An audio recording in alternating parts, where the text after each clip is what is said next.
15. rész. Egy új napon Tom megint sétál.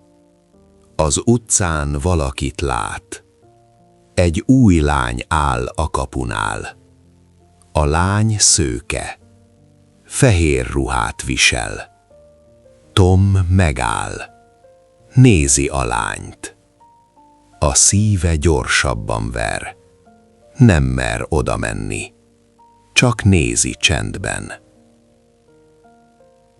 Tom másnap az iskola udvarán látja a lányt. A lány egy padon ül. Tom közelebb megy. Leül nem messze tőle. Nem beszél, csak vár. A lány rámosolyog. Tom boldog lesz. Most már bátrabb. Az órán Tom a lány mellé ül. A lány neve Becky. Tom halkan beszél hozzá. Becky figyel. Együtt nézik a könyvet. Tom nagyon örül. Ez a nap különleges.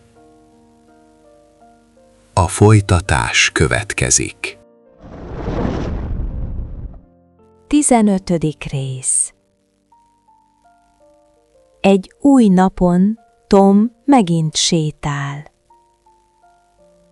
Az utcán valakit lát. Egy új lány áll a kapunál. A lány szőke. Fehér ruhát visel. Tom megáll. Nézi a lányt. A szíve gyorsabban ver. Nem mer oda menni. Csak nézi csendben.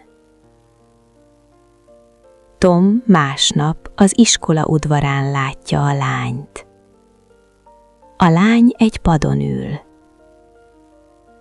Tom közelebb megy. Leül nem messze tőle.